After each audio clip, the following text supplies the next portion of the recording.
Ella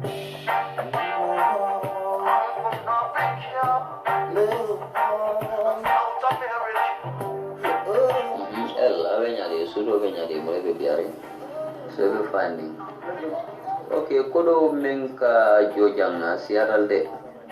because sefa wultan sai ani lulu so e ka wala jo wolong deposit soti e ka wala sambagas fulo nyinda sefa wultan sai ani lulu bunjo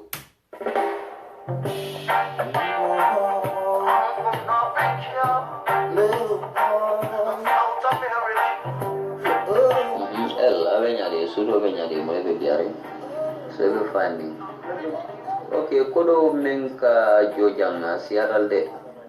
because sefa wultan sai ani lulu so e ka wala jo wolong deposit soti e ka wala sambagas fulo nyinda sefa wultan sai ani lulu bunjo wom sefa wuli woro wulanti ya family so bosol company la bosol okay tiketo kasabase ibe bosol la tikesol kasabase min nyante bosol min nyante natala fo burkina jam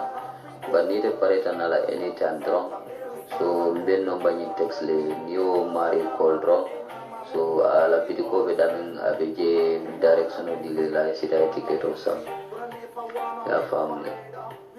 so bari amang easy de mo jamala be la firin kana ni do ko la de gambia kono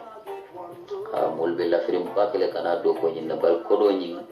wole ko ni ko la ni do ko ni e buketa fo ko do le cho wala problem moti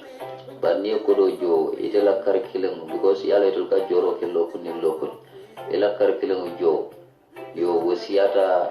ite la o wultan sabani lulotile because sefa wultan sayni lulle ni o calculate obe kanya ni dalasi wultan sabani lulle bunjo sefa wuli worawle obe kanya ni dalasi wuli fula dalasi keme say barning ala yake dara fo dunda ye karfa jo e lokun joro damuta curriculum jo wole ko do siata o be ila curriculum etel be jo la minna curriculum wole jo siata e be so akamunda jannin sanji tankono do be banna yo wokarto mal mel be jola wala be mu sorole te ado ko jinni wala kamulo komi nyul na tala dron company ni finet company na dal dron ka molda andi ka foarea bay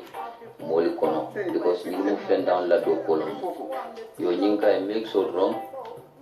yo isa make so dron ya try so ye preparation o damuta ya moya so ni na da inshallah do ko ni ba be fahamula man ko le ani bina nga fo nyame dron kana smartphone to ko mobile because ning online business olum nyindi ya mo online business internet olum network market ni mun network do ko de wala na kunun ka fo na message to network la do ko do la fama nyanta na so please yo ni kay mo mi sibulo ma drong e preparation o ke am okay silo kan ni na da fanam polisol boso kono so nal fudara checkpoint tol do mali kara senegal nyo do ay be voter start le fintin la anima wulu kay to fintin ela carte fay kay to e bo le bonila because mali ali buka fam bage ko mura id card le diam so ni na rafo burkina jam after obe jani e fudra ela ni second capital to obe bela carte fay kay to ni bo le bonila yam so abarka bage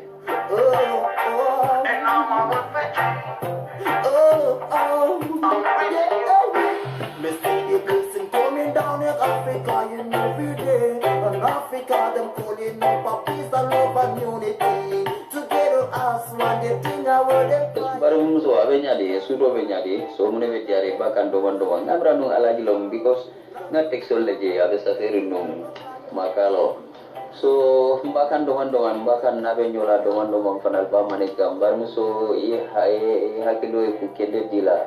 inshallah yukuma fo dala alam Allah taala masukit laula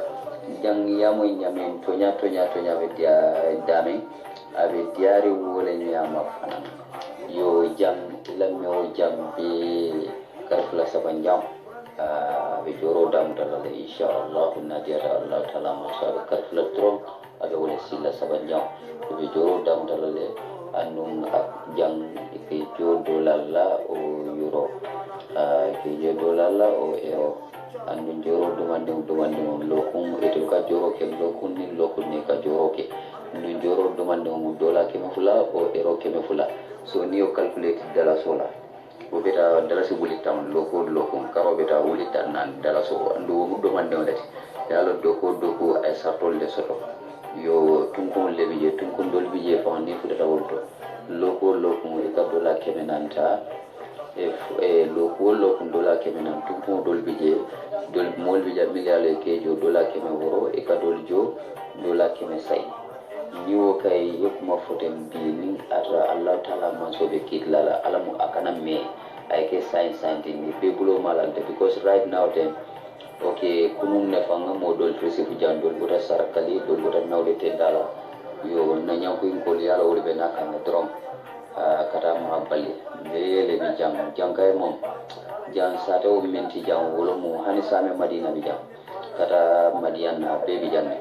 jang sato menti jang fu atel law ma fa la dal de ko do kata ma sise saranga ñol ma wolle ya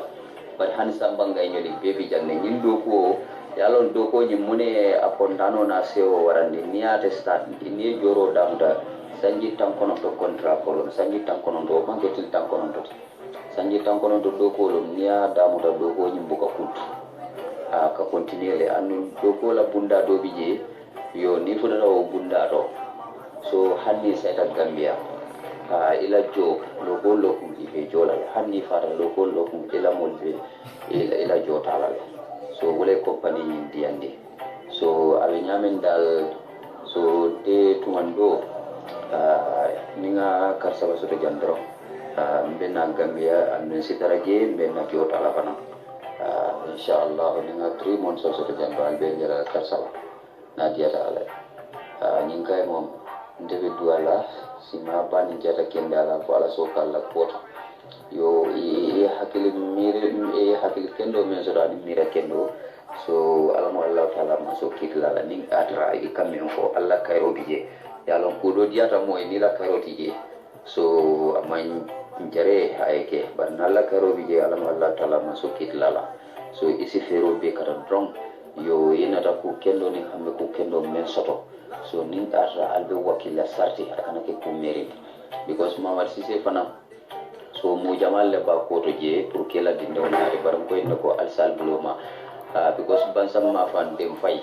yo ye molki nyina right now ten niwol fanal be nyokan jande so alsat right drong alsal buloma nabe kala drong anything yako alaje ko sama asat right drong asmese kinyena yamoy so din so dum man ko fana ismo galo sabay am fama dala di am kan wela nga kan moy bayamoy yes abaraka bage ni dum de fi dino la fana isabula fo sama We wanna get one love, we wanna be free, we wanna get a unification, we wanna be free, we wanna see the future. Love, South America. And I'm a refugee. Let's see the blessing coming down in Africa, you know, every day. In Africa, them calling up a peace and love and unity. Together, us one the thing I want them crying for. Because why? Looking back at it, Allah baraka. Follow Preacher Man. Special thanks to Preacher Man. Barim battle musical nyem play kan duma refugee. Mune ya sabumbe Preacher la fenko play la musical the soundtrack called Refugee because simply ntolo African nketa refugee lati in our own continent. We become a refugee in our own continent. But follow be mun telephone del wonte membe caring. So wala ya sabu natala doron bayre nyin ko fele findita ko ngananga mol konoto dia bayre na nyimfo bi aba sabu le soma nali alla mol ko lu dinde mol min yalon ko ibe maf bolon kono tumando bi je albela life safe lale albela kodolu safe lale albe mol na albe bondi la batakon wala ya sabu bid nata tariya nyamante mela jam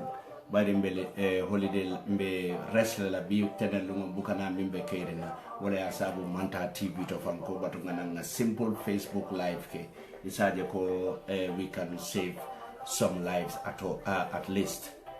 ngal kontongal tolla nal jamu dangol be Allah subhanahu wa ta'ala tentula pour nyin kamala bi fana nga fele ay ntu simaya kono pour kana kadiya male jam badi ngol tariya nyama dron tel bele nga nyim moy nyola nyinne be kedun toliya Gambian is selling Gambians to Arabs and Arabs in return selling Gambians to other people. Bari ngalon ne ko tonya Libya de maje folo ye Gambian ko Gambian ka kariya wafula bota nyin sate karle mo moy folo. But wana mina ngalon ko Italy de Libya de Gambia de mo siata je bak bari pleno le ka fa ka Gambia de mo sedina ando hanebi Gambia de mo lebi je mini alon ko binala nam ando Gambia de mo lebi je mini alon ko benna silo nyine kan hanebi dolbe nyatandin je mol malon dolbe kaso bunto ma fanne so nata nyin netalol minje netalol mini alon ko tonya ko lula manke ko fake long dami alon ko ika hadama de ngol mutamo fingolu ki sitilara ngol kan ki bute ki dundi dinkol kono kambo fin jama mutaka fani fa fuka baye jama balu la nyokan yata ye be sare dinka kilon kono bari bi nga graphico doje auzu billahi minash shaitanir rajim alko hadama de ngol ka jinke hadama de ngol hani atra manke couleur kilon te fam sa control be control mu misilimo lete bari ni nata Libya jibe. Libya is just like Gambia, where you have almost 90% Muslims or 98% Muslims. But the Muslim mola kanyinka nyom Muslim mola. But the Muslim ni lafta jawya fankele nyom Muslim mola. Ni la Muslim ni wonyom Muslim mola ala to kumandi dorong inyanta oku fama betu la jela. But nyin sulal la tinkolea manke kuti mi alonka nuta. Sulalu tinkolea tabakele andung nyine asabu Cairo jam fatela wato wati da malbe nyofala bari mtolle kalo wato wati nda malu kasi mbe nyon sabala nyin arabo la ko lamba fala ko ha nyanda mala ko arabo ka kenyami nyanda kelaten mafo abekeno la arabo beti bari nyin tembo to Arab League fango bari nyimbe keri nyim ko bote tolle ya 21st century slavery Arab League nyanta bennale mbe nyintembo min to bayri nga kuftata United Nations already ndengamira Arab League nyanta bennale nyom arabul kumandi ye intervene parce nyimu kulete mi yalon ko ajaw tabak bari min nata jawyande wolom nyenti ko mbadi ngolu Gambia di ngolu min yalon ko bije ntol ni telle wuluta dula kilongol to ni telle menta dula kilongol to itel ni tolle bota dula kilongol to wole taraka arabul ma ko kantol wafi wo arabul ya ikoy ka balu wokodo lay ka kodo min soto wote ka wala kine la moli ye bungolo lo dole motolu sang dole ko baleke nyinja kala wala bata Gambia so nyine asabu nyim bala fa to ngani nyin ni ko ya wala asabu binko batonga ngana kala fama de bari nyimmo lik audio te me yalon ko mole nyinki moye bira ki wo moye wo fana ya ki doye bari conditional men bije mbe nga nyim moy labe fania kuna o minna ali ya moy la ngo wulu sifal men fo min be Gambia wo wulu woro wulo nyin do mu wulo la wulo lati wulo be la wulo wo fana mu wulo lati so nyin ne fana mu wulo be la wulo ti bara la wuliya man na da wuliya kansa wala ala wuliya kata wuliya lukare mon ti dami ya lon ko abe wuliya fo kan hadama dingoli anyongolo abadi ngolo abanku di nyolo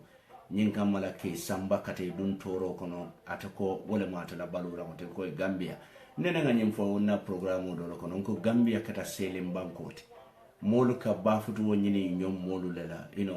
molu ka muri ka mo nyo wafi molu ka muri ka nyo fa molu ka muri ka nyo mo be tadomo nyin kamala tulbe balula nyaadile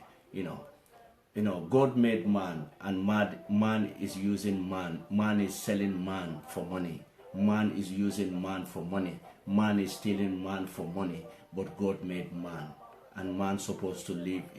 on this earth peacefully. Nyi nebe kering Gambia na koja ale nyu wulu mbama jale mi ya lon ko wulo la wulo abota bolo ngona kono katuko ako akadulal min fo wol mantara tendato ako ninata jibe bansang nden fay molu ye wol kiya nan wol babulu bara ko atebe dabi sate jamala mobiji ako kabo sare kale nyolla kata nyankuy wol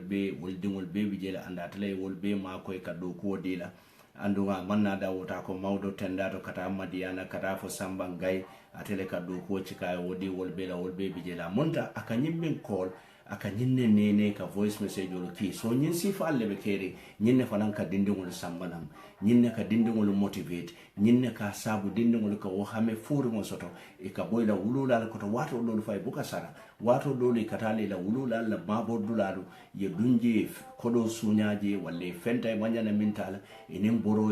e ko katu ko jikole bije Burkina Faso do ko le boto bari nyewul ya be na tanyadi la wonam nyente ko nyewul mbam wulo la wulo ako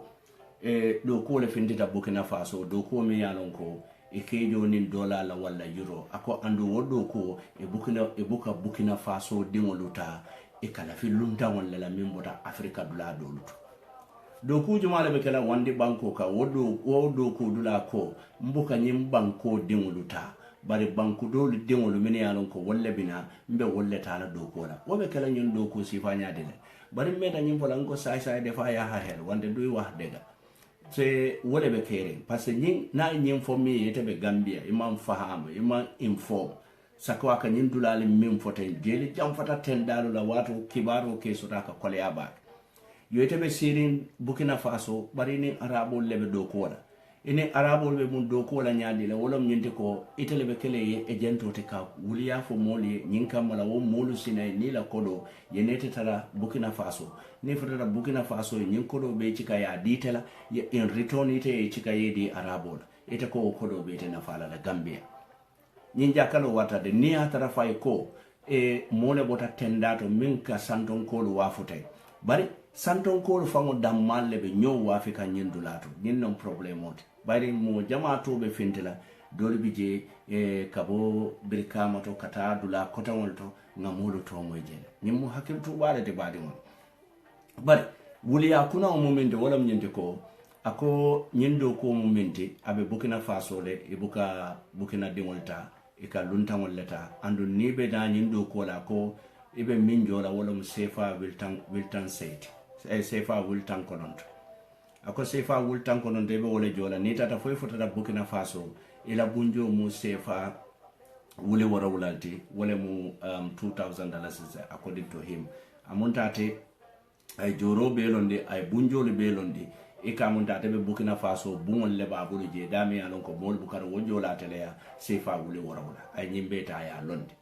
amorota ko dindingo le ko aka nyimme sejo kimindi di ke nyaku ke hamendi nyinka malese wuli akoy ko niye nyindo ko ta meya dia atuli ko do min bejo wuli tan sabani lula wala ako pour woli futa Burkina Faso Gambia ko do wuli tan sabani lula be wala jola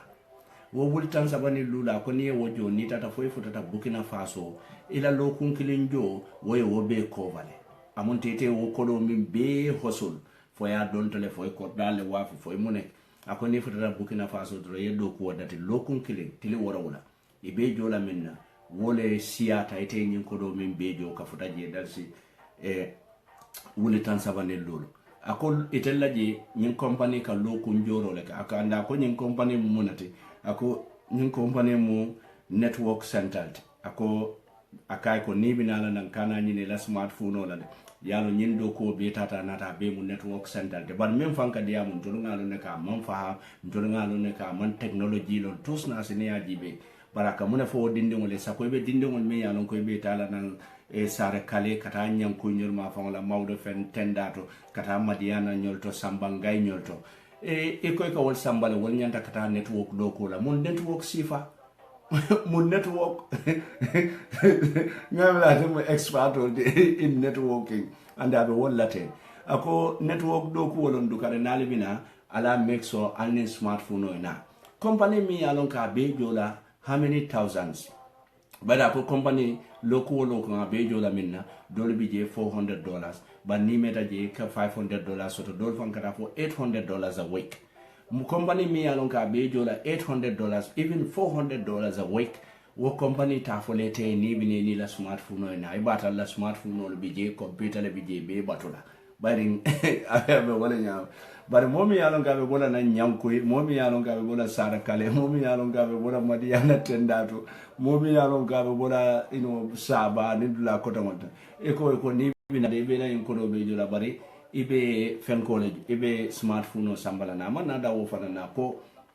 ika boso ta basele ngo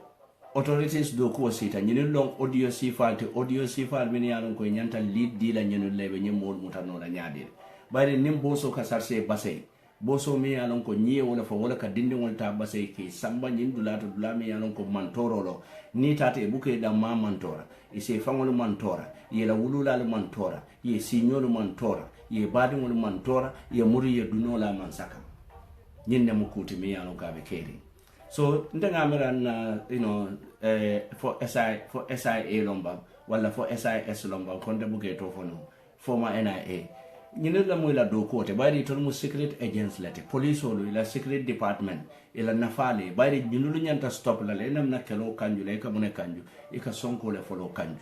bayri nam na fola nga kodo bondi ngata na molu kamana Libya ndam malbe wula mba fola ndey san muna nda katala banga ferol ke dalilol min yalon ko wolle ke samba Libya ngo wolta ngi kuntu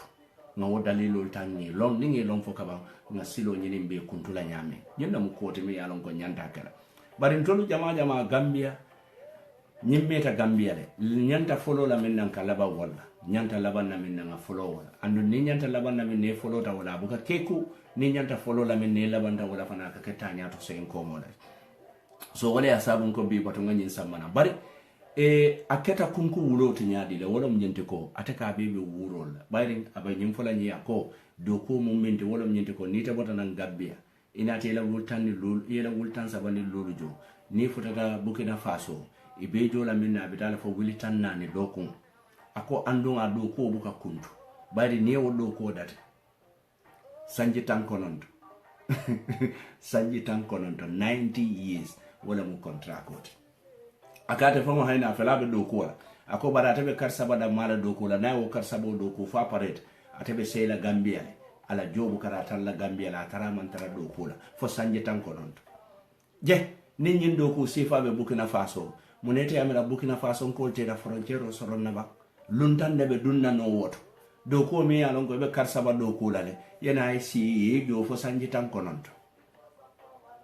nyine ya sabu na modu nyanta wise lale nyine ya sabu critical thinking betiata nyine ya sabu nim mona ta isela la nyaaw nya ko tenin ten inyanta fero kelale yala kulta ya kono fanundi critical thinking is very good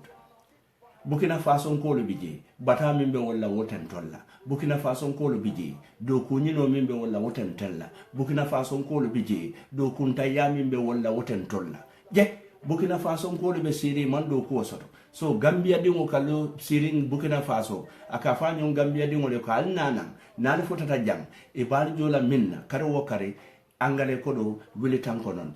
andum ibe kardantan na do kula nadiate yesey suwo kono ibe jola le fo janni tebe mamare ngol sotala ako andunga man nada woto alila moy wulumba ngona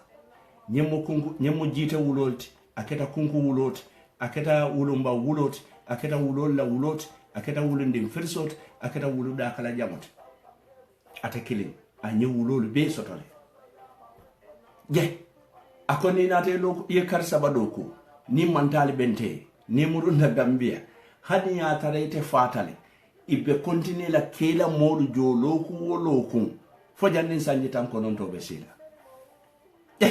anyum company de woman na profit ni no la de akoni company ka fo ni network market ñinul natale ka fuaria bay se be fuaria bay la dami Burkina Faso tende be dami de bari bita fuaria bay la Gambia le bita fuaria bay la Senegal le bita fuaria bay la Mali le bari Burkina Faso wala fuaria nyasa wunta wala badi ngol ñinul long kalabantelu to min yalon ko Gambia dingol min yalon ko pisalta e ko to do ko kala e ko be balalan e balula nin kalabante yalla ila kalabante ya samba mun tole e nyon Gambia dingol e nembinul ka mulum e nembinul ka kankilon fo e nembinu boto sate kilomoto because ni amu aba fola ko lamina be nyaadi ana nyolon Gambian ko jawyata adolo nyen ko Gambian ko jawyata fengo fembe jawyari abe bulata o molla ko no Gambian ko mele be jawyari ala ngam hakilotu nyin jawya ten samano la dawdade jawya siyata fanna bela bari nyin jawya sifa nene man nyin jawya sifaji e ka Gambia de ngol muta e ki samba nyi yankan kato kono kata ke yankan katiji ke di arabo lula bari ngane video nene fintata jande Gambia dingo fo T-boy romba mi yalon ka ara aka mo fengol cika nyon Gambia dingo ake di arabo la ka kodo tebulu walla wo bute dula ata fankata lo renje amamme Gambia dindo fanam fintita koteng mi yalon ka to janjanda social media e ka fo mi fo malo nyaadi jane ngana mande mor nga wala long bari jane ngana mo wafi mawolong jane ngana mande mor nga wala long bari jane ngana mo bute mawolong jane ngana mande mor nga wala long bari jane ngana mo wafi jane mawolong Gambian tol kata mun tol problem ntol nyanta fero kelale nga muru nga one step ta backward nga mfangol Kenya jibe nyinko min bebe noma wallahi nimman hakiloto sango biliyo be parakasilale ay jolon nan toluka auzu billahi ala o mari ala entanga barin kata nyamin nke nyalu be nyamin wallahi ku jawo nyanta le nga kon ku jawo nyanta fero kelale nga bondi ala soko anyanta dannale fenne manke ala sokoti fengo mi yalon ka tambita kenyon hadama dingo chika ka wafi ka ke jomote amanna dan joya do kundiro damala bari ka bute ka tinkolea bingane taloji ya mofe muso muta mofe muso ya bulo le city abulu fulo ya simfulo le city iba bute iba ngaibe ibe kuwa be kelala ko falolo muna nko dunia mol nyimmanke Afrika dammat dunia nyanta malulale nyimu malu baleti dunia e human race fontolte malula ba kawandilalu ile I don't listen to them now. I prefer listen to Alai Karamba Swane. I prefer listen to Imam Jete. I prefer listen to Imam Jane. I prefer listen to Imam Sar. I prefer listen to Imam Jegan. I prefer listen to Imam Kurubali than wasting my time on Mufti Menk and others. This is the time wato me alonko nyanta kadiamu. Yefonyo kafonye alako nyadile nila molu benna molu mutale be joyandela. Ibe bute la kenebato ibe bute la on camera. Ibe nyinkuo be kelela on camera. Musobe kumayari nyami. Musola ngaibo nyanta sutura la nyami. Nyolele ka molu muta, ka molu bute, nyinka wandilale be siring. Ikoy ka fontelele tiliwotele, alako, aliketeng, alako, barite nyinkuo diamundila. Ite nyinkuo diamundila. Mine bekere. Mune bekere. Nimbulta mbenga mbore. Ha nyinilong sehold. Khalid Fenka nyolbe kumala. Dr. Zakar Naik. Mufti Menk. Others. Nyinilibe nyinkeka. Follow. Ye hadamadi ya tukuya. Fulanjango Islamo to kuya. Because niko Libya. Ikani Islam la attack nyoka. Because this is a concept of mankind. Badimu. Nyinjakalo wat. Ndol lebe Libya nyintemboto. Nkotol lebe Libya nyintemboto. Mbari mon lebe Libya nyintemboto. Mbari musol lebe Libya nyintemboto. Sakon na musolo. Muso. Gambia muso. Dukan. Atol mini alon kalbe suwo kono. Nyimimbe keri nga manke tahanoti. Koliya mimbe Libya manke tahanoti. Bari hani ya tarafai tambita Libya lenata Italy. Koliya mimbe larinja manke tahanoti. Wala alin kana na Cairo tangi bunkidola. Dunia harje mudalun fennete. Ando harje buka labe dunna nyami. Dokuo buka harje di mola. Struggle, hustle, wobuka ke moke kodititide. Ni struggle ka moke koditiyoti. Ha tonun gunjurun kolla demba nyalin tonun obekela koditiyoti. Ngomo obuka wodan kunkoto senola. Subala ka samba safo ka jinde. Tonun jaran kolla sidi moto wasila kodi sotola. So Gambia wato sitale wato miyalonko nyanta kadiyam. Gambia nga ala kamfandile ala e mansake dinna mansake mi yalon ko ayen fale ko dabo ayen fengol be sunya ayen konkondi ayen damal du nyola ay konnante ya dun damal kono ajibe be nyami ala nata mbondi wo kono katu ko munam nkordi pentale kon tubitale murun tan ka muneko koten na molu bi jebe ala soko lanko kabirin ala be zamudun kolu halakila amanke ko samud bele bakande bari e nyaay kunori mo jele e nyaay ala soko jele yede e man son kafu e ko barin tolo bukake na hajiti je kabirin anata ala ye bele kasara nuhula mul kabirin ala be kasara ay bele made wala alanga hakilol Gambia alanga bataro bay alanga bataro condemn fengo fenna ronta a ronta le doronga te correct nora hani atran we try to bring what type of excuses. A wrong is a wrong and a right is a right. Yeah, mbe nyimfola ala sokoto Gambian ko ka Gambian ko wafi Sara Kalen ko ka Sara Kalen ko wafi nyanku tenda ka nyanku tenda ko wafi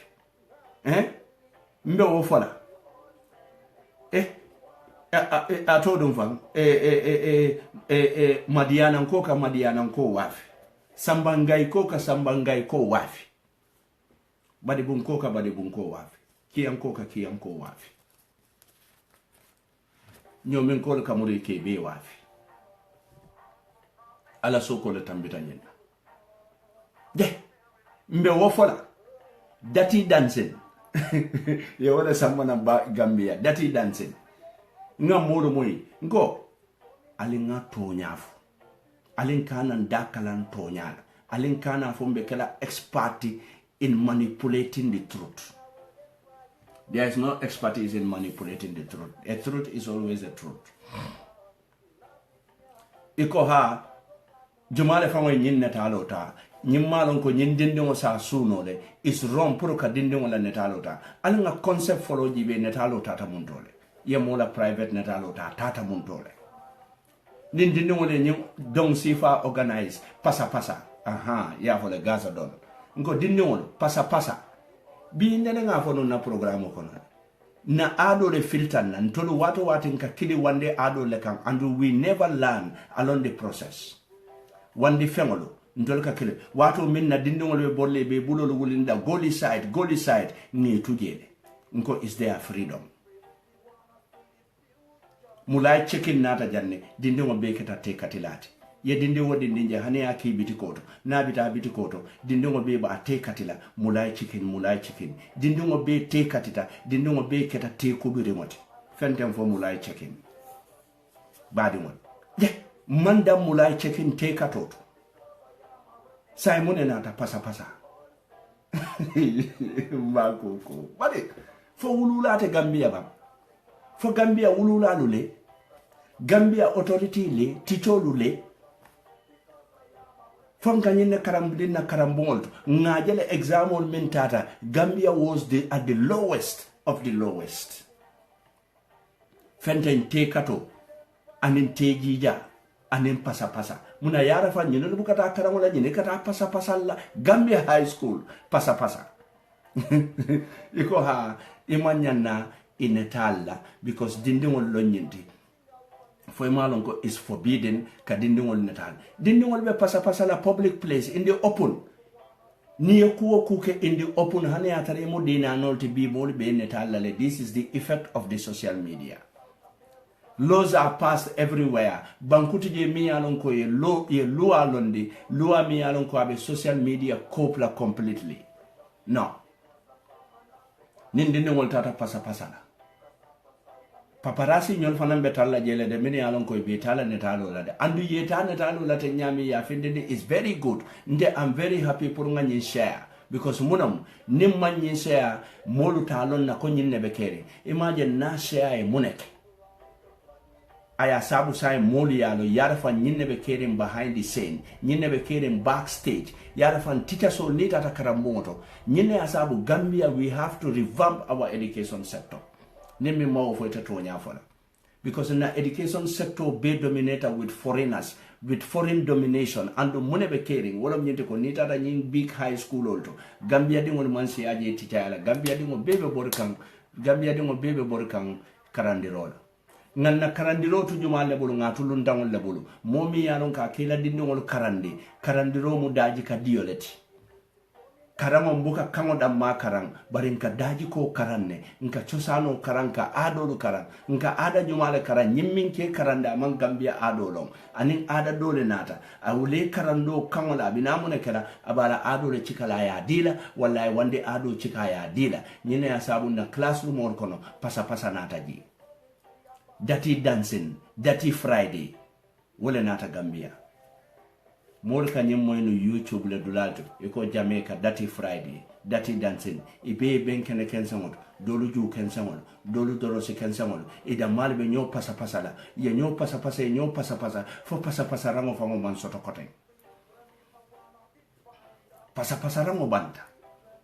ye fengo fenje ajobe yura den koma wala nata Gambia ntolla ko buka nyaab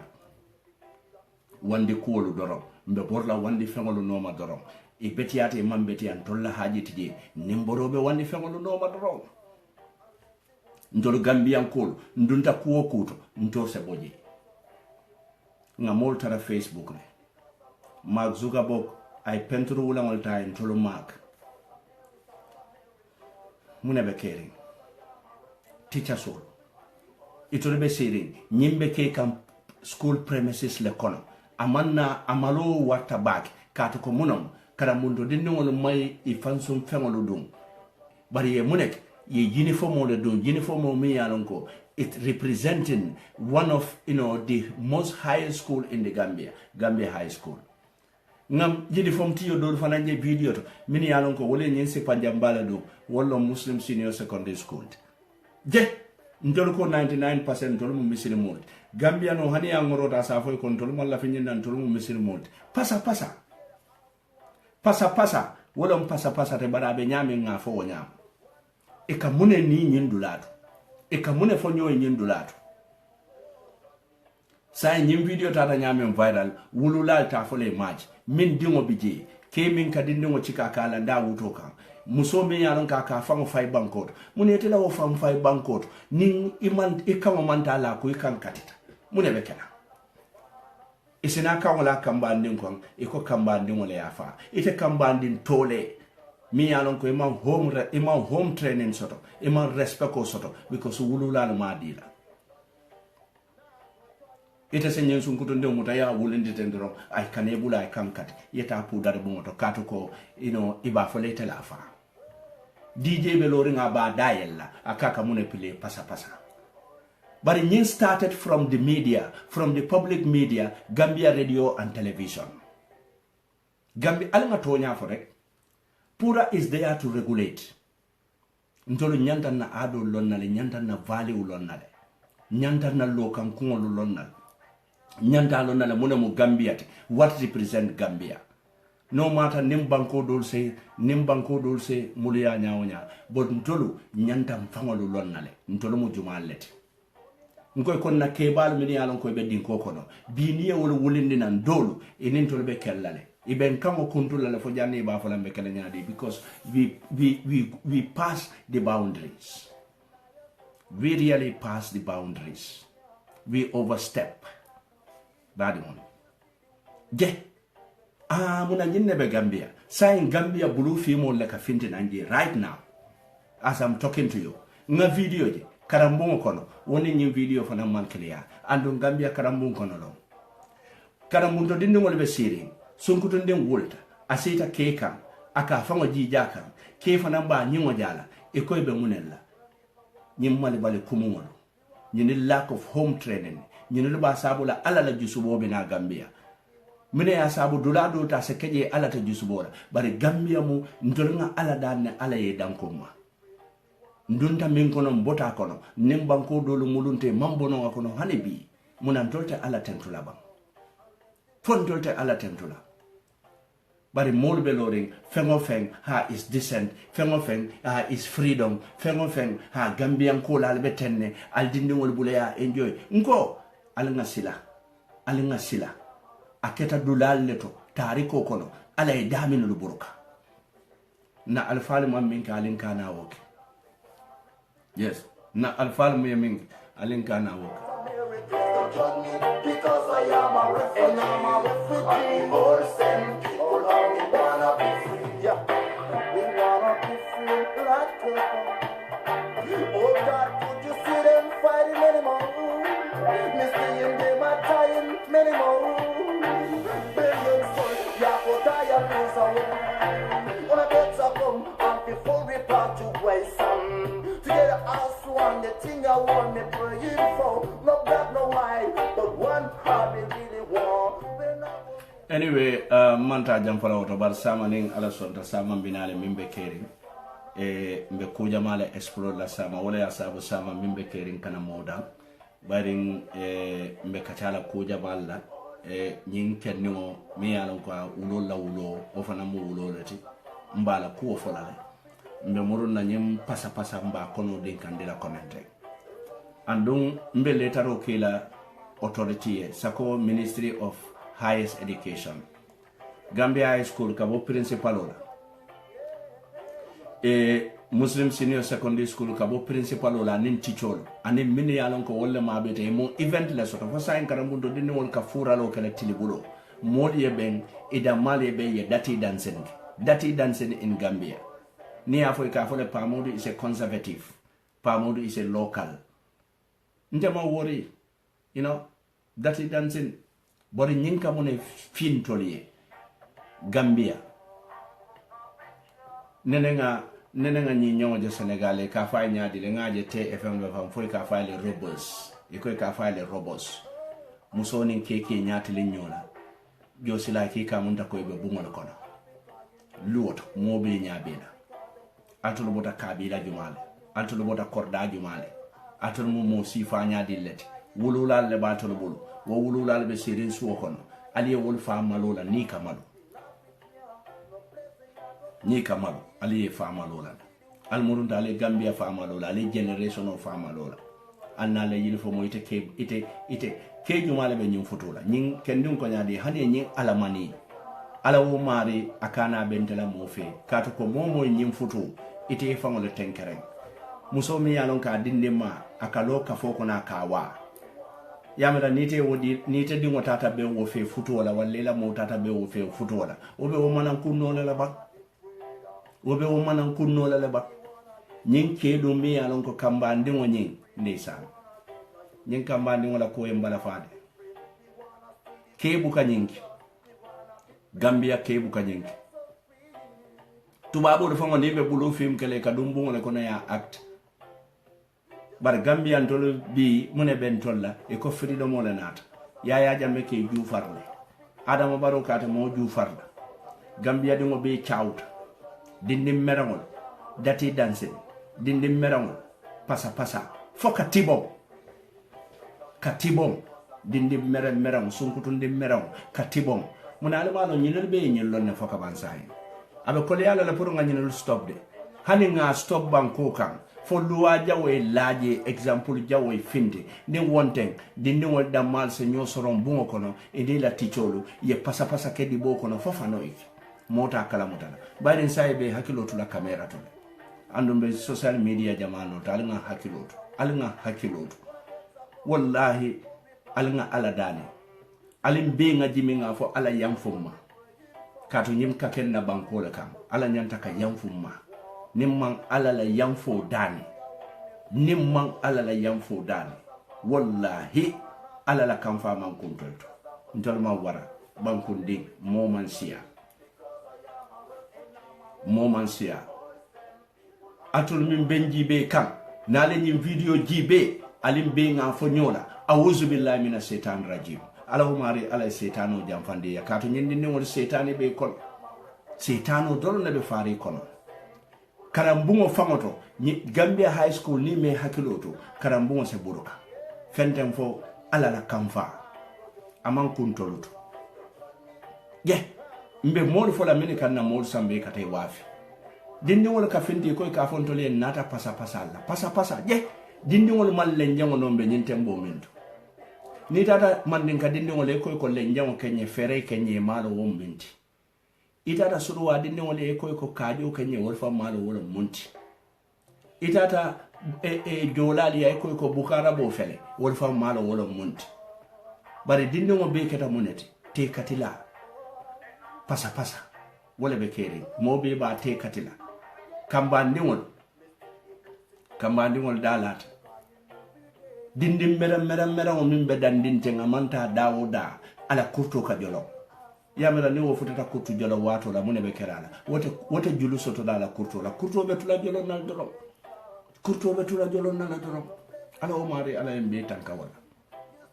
ala o mari ala embe tanka kurtu jolo mala musol desa ntolo bari musolu no by that age ni pour mo fanga ye kombali mo jaka ke malolete wakake harje balati de walle be sangara tambila muso kunda la yeki lo farala je walla fenko la yaaje muso be sanji muto la ya kombali mo bari bi mu nekata mol ka nganye musolu ka nganye wutolla jumale wuto mala ta jumate kene bato nyine ya sabu repin siyata de kuna nyimbe keri ndamen pasa be damen jumala koy repin de keno la woto pasa be damen sunkutu ndongo be nyamata sunkutu ndongo be keta tibon nat ke be keta sawun nat muna na repin te keno la wodulato ni repin keta wo wato le musolo kana wole hay nyanta luwaja wole lalaje but the cause of the raping wo bukaf alkana jal kani nyande moli ha nyanta nyinne kala nyanta ya alte fonyo la kalabante ya mambeti ali fonyo kalabante ya la way nali be diamu la altonya fo be a straight shooter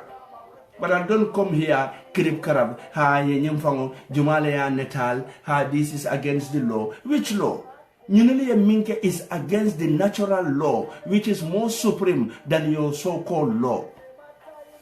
This is against the natural law. Kamera lebe kerinde paparazzi nyol lebe kerinde sa alala hakilotu altol dibi kono lola alala hakilotu because ibe lorin dawoda ida matije ine mo lebije ine big brother lebije big brother so wokona drombade mo no is really sickening, is really disgusting. So wale asabu domandin juso be wulla bari fonse jele domandin because ni won dembe kamfala bakere ando nin kamfata baka ate benno la because nyim ko nyinga siata ndeba mo dati ko musaba siata mo dati le mbe kala nyaadi le bar folo mbe fenko fana sama fana ning ala sonta loya Ousainou Darboe diamo sama ning ala sonta ba ana la islam ba kono fanon dila ay UDP ko dandala minna na diamu jama le kaje mi alon ko mbo fana kono fananda bari kurun kolo mbe tentula mbe jayla kurun kolo ye ngo tonya tata dulal min beto nin tata dawra nin na tan ka fulo ko nyinel le luntam bu nyaano nyin donuti bari ngamin je kuru non ninna Angleterre siyo be sanje tan maaje folo ngamin je kuru moy bam ga kuru nin kuro li le mix kurun ko dum malefo ka to ko mbukata kuroli ngamin je kuroli ngamin soto kuroli ko la baraka ha ka to ko ni moye jiya ay ko be ke inyanda fo la baraka andunde kurolin ko lu tentula ngi jayi atara mo dan tambi je mawol min to folo wala mo coordinator ti Lamin Konate anala muso ya kataba andu yenjia ko Honest Gambia sedili afana ya kataba ayenjia ko bare mfango la family min kata Laminti sane anin ala muso min kata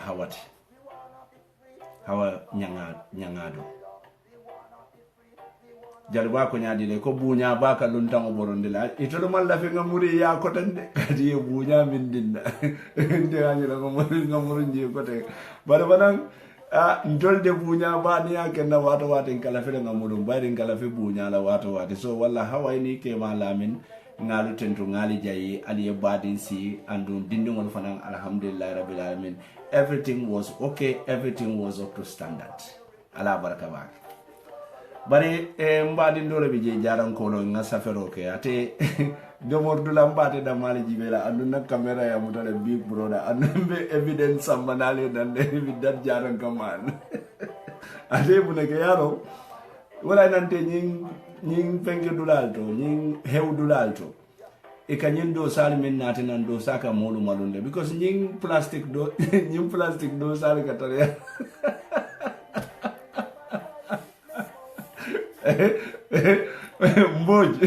mboj sedikal okay abaraka bage ko ñing plastic do sal ñi e ka molu malunde bage because nga jaran ko jate ben dala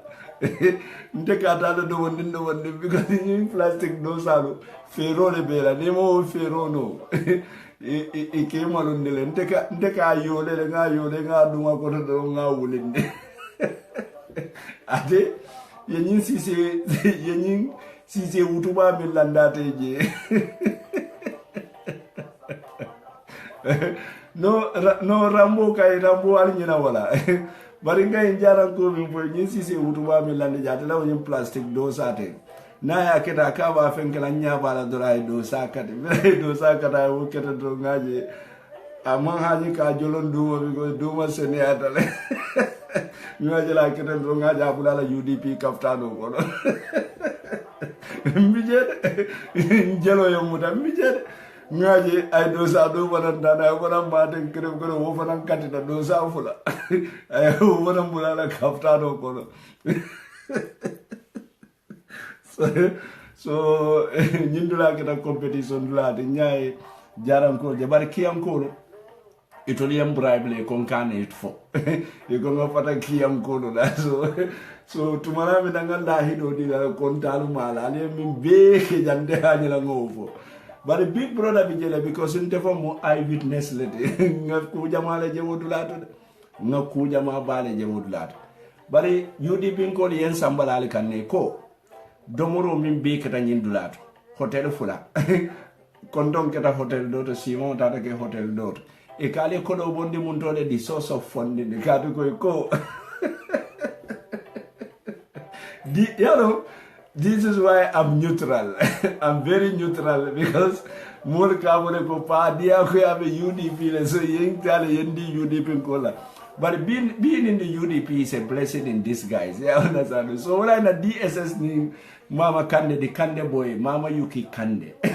The DSS yeng kole yen sambala konye ko sign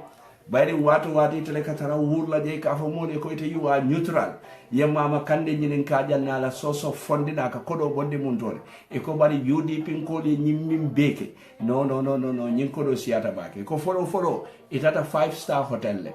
kabile tata 5-star hotel oto e mo jelle nati la mitomoto mo min nati la mitomoto e kata mita mo kemesela min nati la mitomoto nyimmo kemeseyo be nyimmo be domoroke nyimmo be stofta domorolo mambanno da samu man banno kontomo man banno simango man banno so yanki alkande UDP e kale kodo bonde mun tore mboy sedikan Bamba Mas Suntu Touré Yankuba Dabo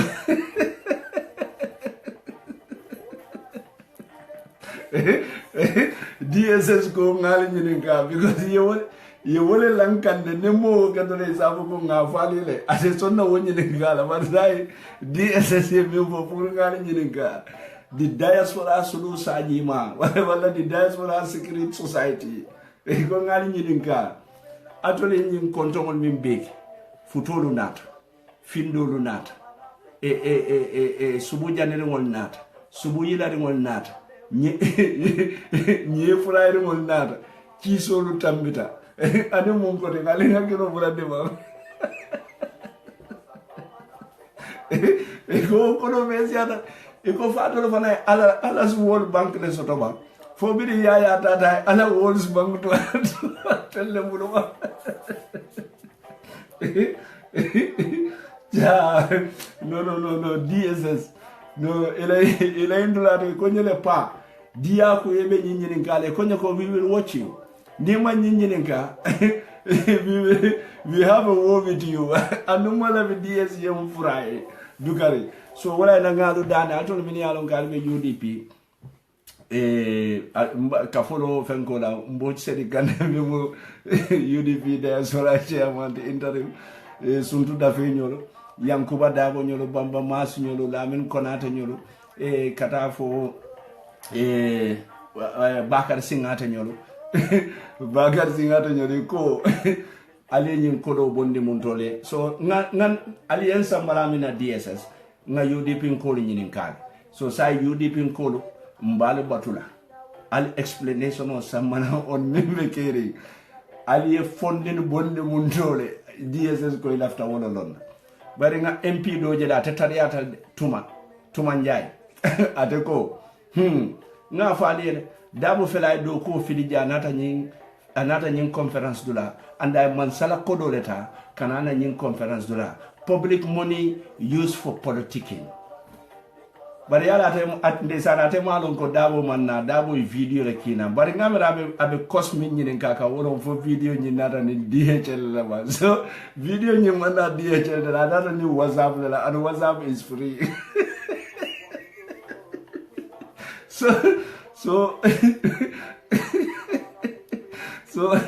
so sa Allah ta ko yenkile because yenkile to fenta fola e koronto te telephone ya fo go dabo ko do betinya kabona Gambia andu be do ku wato kono amambona Gambia fenna fokana political anata kroli so woko do ay min be tinyaaji e ko ngali nyini ka dabo ni jelle nata de andu ngalti de nyim moni ali ya race nyaadi le so wala mu DSS ko la nyini ka rot ha DSS be wala nyini ka sama fana ning ala sonta mbe rambo fana mala yalo rambo ngada nalale lun sotata ayente fango nenga yem block nka lunne be sila lungo mi yalon ko ibe sula lantela bari tan soto ngona andum be wolungo le kono bari rambo is the boatman so commodore nana mo tam wede oh my god ndefana mo innocent baleto ndefana dal sometimes simple term I don't nyine asabu hadamadi ya mo buka belong biri ye kendi ngo nyine ka madani sengore kai what is your rank ko commodore ngo je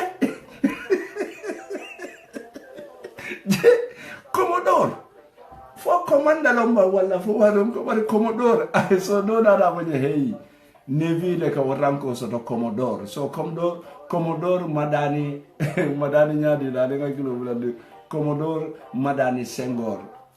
ko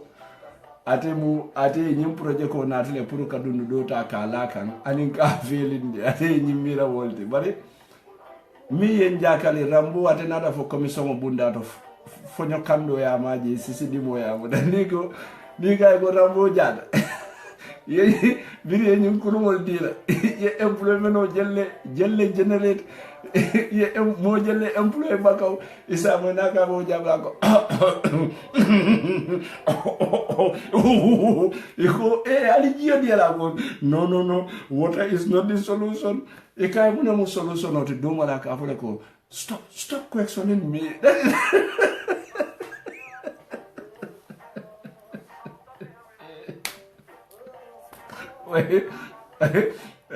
because the solution will be ite ami bensuda ifonyo nyiningala ni ifonyo nyiningala toto be stop lale but what ikan nyininga wallahi fonse toto because dry cough level bala Rambo is suffering from dry cough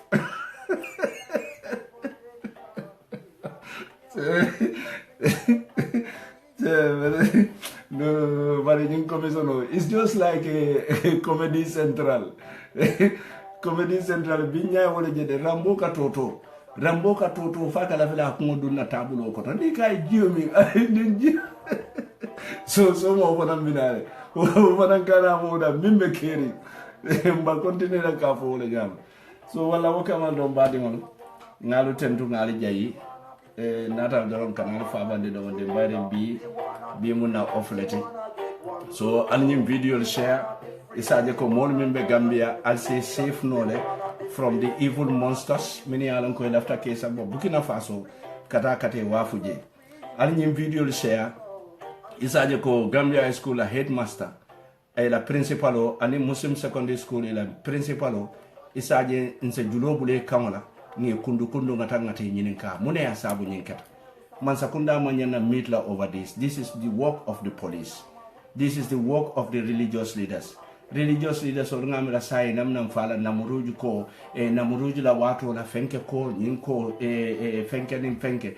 ngo ado fele chosano fela be tinyara anduna ado ni chosano me yanon ka tata bulu ani misilme ya tatale ninga wotinya nga pasa sambana nga dati dancing sambana nga dati Friday sambana ala be jusubola de alla ka wando ta nafaso to lade alla ka wando ta nafaso to lade al nga ka wande ko wala min yanon ko wala ben tora kam al nga ka wande ko la min ben bondi kan na misilme ya kono kan samba ku do kono mi yanon ko nafata nyaje ñinnam ko te min ñaaron ka ñanta kera bara ali fonyo ka fonyo ko namuruju ba jango fenke jana adunta jana la bota jana ha bitale hutimati jana alingam fonyo walla alinga society preach kawando isa keno la tare man samba namuruju kawando isa keno la tare man samba firawona la watola kawando isa keno la tare man samba no wati jangol to jana bar mimbe kerim bi alinga wor kawandi alinga wol kawandi ticholo Gambia dingolo ali wura ali ta ticha yala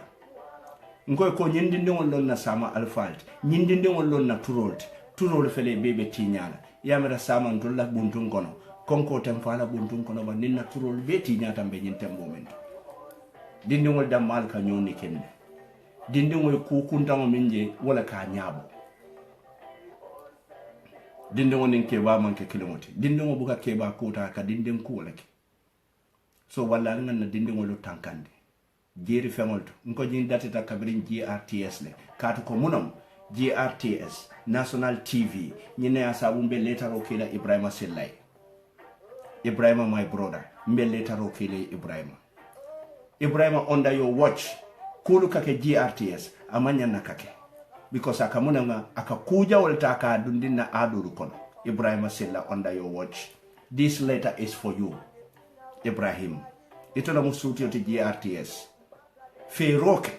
ye ku kuntango dang GRTS ka tuta fa manke mo kuntante Ibrahima Sella mori manke mo kuntango ngi lonne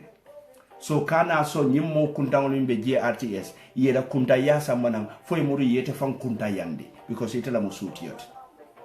GRTS moneka boje tubabo fambuka fimo min pilela tubabo dujang ni love story fimolo ni nyo sumbu fimolo ni nakinyololto ani ni nyo susalto ndol GRTS wato watin ka jindul le findinde ni Mexican fimolo ni Peruvian fimolo ni Colombian fimolo min yalon koy man daji ka soto daji ka tela Gambia ibuka GRTS fang buka keje fang this film is rated parental advice. This film is rated adult. Kato Gambia mawolo. Jang television or control ta. Fimo doli bije ebuka wol pele fo suto dutala. Andun jan dindingol la wato le soto. Gambia dindingol mal la wato soto. Ini dingol se tara sirin fo suto talam fula. Damande sino me fangol mutetela la wati tije me yalon ka be regulatory. Je keba fimo fo dindim fimo Maria de Los Angeles anin sai kanyin film kuntango min bondi nin kebale ba jibela inin dindin wala katara siri ba jibela Maria de Los Angeles nena ma jibe kabirinte be Gambia kato wo film lo mandi ante nde am very conservative bari nkatara siri mbunkono de molbe film jibela banta molu nata mo jamali be film jibela banta dindin wala kele musolo e bebe sirin dula akilimo te be fimo jibela fimo la dula do bi je ni wolu nata ise do mo afo dinni wala la nyaali biti je enen dinni ngo be fimo jibela ku nata mi yalon ko dinni ngo manyan na jara andite fa manyan na wojele ni wandi ke be sirin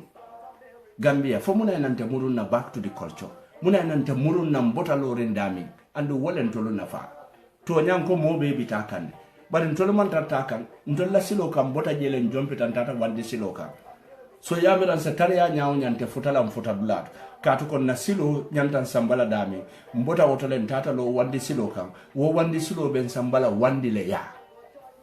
ni bote la silo kam itata wandi la silo kan wo wandi la silo be sambala wandi le ya ba nite be la silo kan ise tarde wo silo kan nyawonya ise nafa wo silo kan nyawonya wo silo be te sambala iyal ñun no ko te mo nyanta millon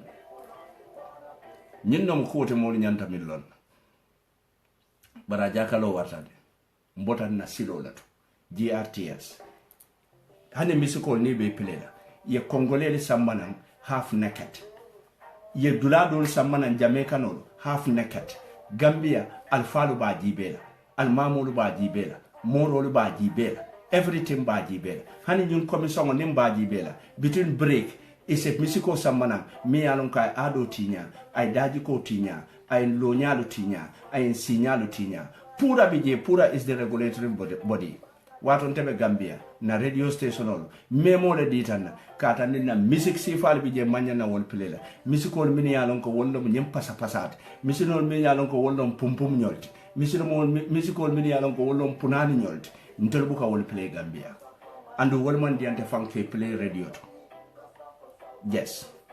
bare mo ne be keri mo be ba fambulu media is very important media la ka daji ko shape media la kan ntolu mirandi atele ka fo nyaal be mira la tenne al be mira la wati jumale ani wati jumala la nyanti mira la nyin ko because nimmi alaji be Facebook nimmi safeta kumata mo be la discussion o katra wole kan hani atare ni wo mawulu wo somanda kato bi wultale mune be kere e ko mboka discussion o tata woto lundo wulita e ko mune be kere e ko 57 vehicles kunun ko wulta mune be kere pasa ne be Gambia bi wultale mune be kering Gambia dingol leka Gambia dingol wafi arabol ya arabol ke mute ke jongol ke bute ke fa ko falo nyinne be kering so wo kamala don badingol ngalu tentu ngali jayi be danna jande fonin ala en yo si samala inshallah rabbi ala baraka bake bimman nanu television to because bimu offlati bare ni is very important wala nan ko bato na normal Facebook live so ala baraka bake almamma be la somala min be kering nka sata wala